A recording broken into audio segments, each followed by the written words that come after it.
There in the animal kingdom was a sense of peace, for a time at least, yet something lurked in the wetlands beneath, waiting to besiege hate and resentment. All the animals lived with contentment. The monkeys laughed, the bees crafted, the elephants bathed, the donkeys worked their hard graft. The jungle was free from wrath. Flowers bloomed, peacocks plumed, chimps groomed, the jungle free of gloom, their unity soon to be impugned. Even the lioness and the mouse had always been friends, though in terms of the spectrum of size, they were obviously at opposite ends. The course of this would change like the river bends, as the serpentine snake slithers to the wetland's end, and enters the jungle paradise, with wicked whispers that were not nice, with a cold blood and a heart as wicked as ice, so articulate and able to persuade and be concise. Please remember, snakes love mice. The venomous tongue began to sing. Think of the disease that the mice bring. Their ears so large they hear the melodies of the birds clearer than any of us. They are so sneaky, their feet pitter-patter with a hush. They can squirm into any bush, any hole to get what they want. They are so small they are never caught in a typhoon's gust. The animal's mouse now gaunt, the snake slithering up the tree and taunts the mouse, heckles from the geese and the grouse. The animals shout, "You are not welcome in this house." The mouse whimpers, the snake simpers. The frogs in the wetland have already croaked, the snake's words so bespoke, soon to dine in a jungle where all was once fine, where no one had a nemesis. The snake was there in the genesis of creating a jungle unfair, the mouse scuttling away in despair. The lioness no longer cared about the friendship they once shared. The snake writhed in delight in the discontent he was able to sire. The mouse scared as frowns begin to attire the animals' faces.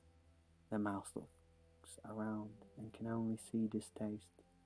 The jungle of love now set to waste, begrudged and the victims of hate, resentment and judgment for the mouse.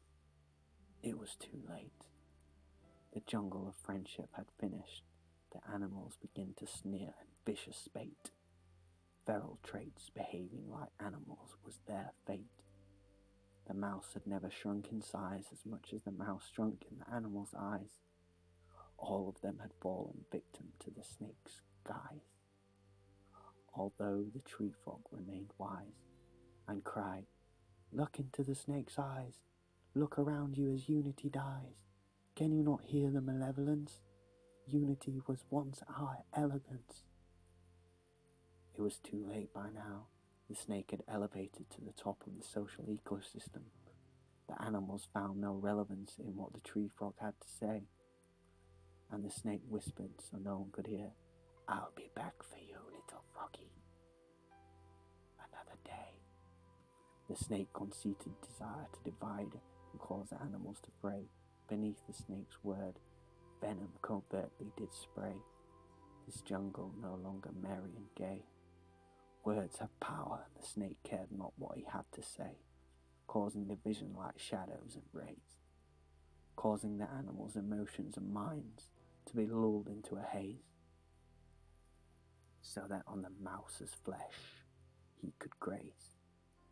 As in the wetlands the frogs had met their last days, the tree frog sat disheartened and simply wishing the animals would realize the snake's wicked ways, though the animals no longer sung the mouse's praise, 'cause in the myriad of the snake's lies, as if they were a maze, the snake went on to amaze all the animals captivated in their gaze, using clever word plays.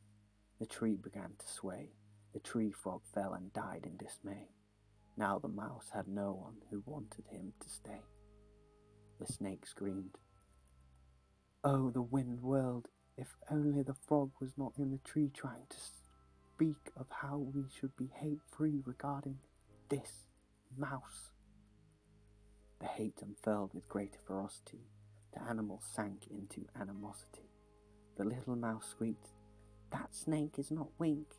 There is no wind of which he speaks. Have you forgotten? I'm a mouse, that I am meek. The tree frog just wanted your hate to retreat." By this time, the sunlight was firm in the sky. There was enough heat for the cold-blooded snake to begin the hunt and take the mouse from the earth. "You have no value, no worth, little mouse," the snake decreed.